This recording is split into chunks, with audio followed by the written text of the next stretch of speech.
Hi అండి. ఈరోజు day 10లో నాకు 1438.75 ప్రాఫిట్ అనేది వచ్చింది.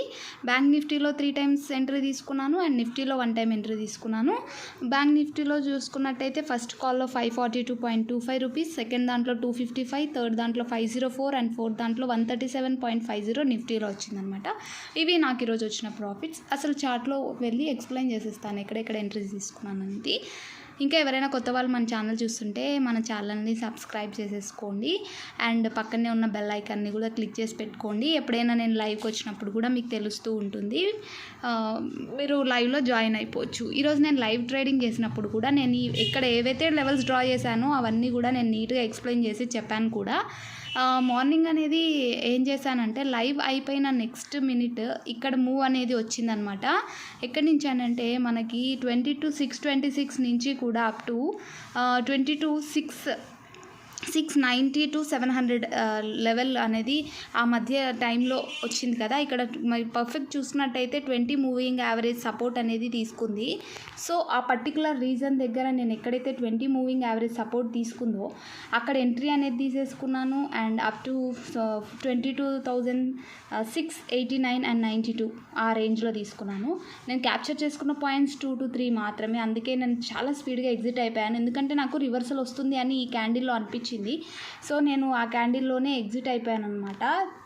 ఎందుకంటే మరి లాస్ చేసుకోవడం ఇష్టం లేక ఈ క్యాండిల్లో నాకు అర్థమైపోయింది, ఈ చిన్న క్యాండిల్లోనే ఖచ్చితంగా ఇక్కడ నుంచి రివర్సల్ వచ్చే ఛాన్స్ ఉంది కదా అని చెప్పి నేను ఎగ్జిట్ అయిపోయాను. అందుకే నాకు 137 రూపీస్ ప్రాఫిట్ అనేది వచ్చింది. 250 ఉండింది, నేను బుక్ చేసుకునే లోపే అది 137 అయిపోయింది. సో నో ప్రాబ్లం, జీరో కన్నా కానీ 137 ఈజ్ ద బెస్ట్.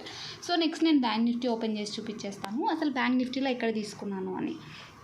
మనం బ్యాంక్ నిఫ్టీ చూసినట్టయితే ఈరోజు నేను బ్యాంక్ నిఫ్టీలో యాక్చువల్గా బ్యాంక్ నిఫ్టీ ఏమైందంటే మార్నింగ్ నుంచి ఎప్పుడైతే ఈ 48,800 లెవెల్ అనేది చాలా క్రూషియల్, ఎందుకంటే నిన్న కూడా అక్కడి నుంచే రివర్సల్ వచ్చింది, నిన్న బ్రేక్ కూడా కాలేదు ఆ లెవెల్ అనేది.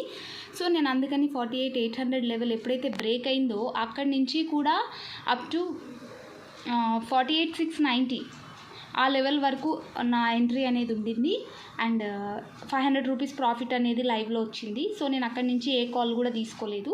తర్వాత ఆఫ్టర్నూన్ సెషన్లో 11:30 తర్వాత ఈ మూవ్ అనేది వచ్చింది కదా. ఆ మూవ్ తర్వాత నెక్స్ట్ క్యాండిల్ రీటెస్ట్ అయ్యి 20 మూవింగ్ యావరేజ్ ఎప్పుడైతే టచ్ అయిందో అక్కడి నుంచి ఫాల్ వచ్చింది కదా. ఈ మూవ్ని నేను మాత్రం క్యాప్చర్ చేసుకోగలిగాను. ఇక్కడ ఒక 500 రూపీస్ ప్రాఫిట్ అనేది వచ్చేసింది. తర్వాత నెక్స్ట్ మళ్ళీ ఈ కన్సాలిడేషన్ అయిపోయినాక బ్రేక్ అయింది కదా, ఈ 2 క్యాండిల్స్లో ఇక్కడ కూడా ఎంట్రీ అనేది తీసేసుకున్నాను. ఇంకా తర్వాత అంతా నుంచి కూడా నేను ఎక్కడ కూడా ఎంట్రీస్ అనేది తీసుకోలేదు. సో ఇవి నా ఎంట్రీస్. ఇక్కడంతా కూడా నేను ఇలాంటి చోట్ల మాత్రమే ఎంట్రీస్ తీసుకొని ఈరోజు ప్రాఫిట్ అనేది గెయిన్ చేసుకోగలిగాను. సో ఎప్పుడైనా సిపిఆర్ అనేది డౌన్ బాటంలో ట్రేడ్ అవుతూ ఉంటే, మార్కెట్ నేరో ఉండి బాటంలో ట్రేడ్ అవుతూ ఉంటే ఖచ్చితంగా ఈ సెంట్రల్ లైన్ నుంచి రివర్సల్ వచ్చినప్పుడు S1 ఖచ్చితంగా మనకి ఇస్తుంది ప్రాఫిట్స్. S1 వరకు ఇస్తుంది, ఒక్కోసారి S2 కూడా ఇస్తుంది. ఈరోజు చూసినట్టయితే మనం S2 కూడా ఇచ్చేసింది మనకి ఈరోజు. ఒక్కోసారి S1 నుంచి రివర్సల్ అవుతుంది, బట్ ఈరోజు S2 కూడా మనకి టార్గెట్ అనేది ఇచ్చేసింది. ఇలా కూడా అవుతూ ఉంటుంది ఒక్కొక్కసారి మనకి. సో ఎప్పుడైనా కానీ ఇట్లా మిడ్ సిపిఆర్ లైన్ నుంచి కూడా డౌన్వర్డ్ వస్తుంది అని అంటే 100% మనకి S1 అండ్ S2 టార్గెట్స్ ఇస్తుంది. సో అది అనమాట మనకి బాటమ్ సిపిఆర్ యొక్క ఇంపార్టెన్స్. సో ఇంకా మన ఛానల్ని ఎవరైనా కొత్తగా చూస్తున్నట్టయితే ప్లీజ్ సబ్స్క్రైబ్ చేసేసుకోండి.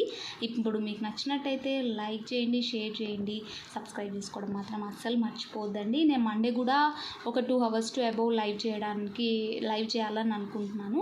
సో ఇంకా ఎవరైనా ఇంట్రెస్ట్గా ఉంటే కనుక తప్పకుండా జాయిన్ అయిపోండి. Thank you so much for watching this video.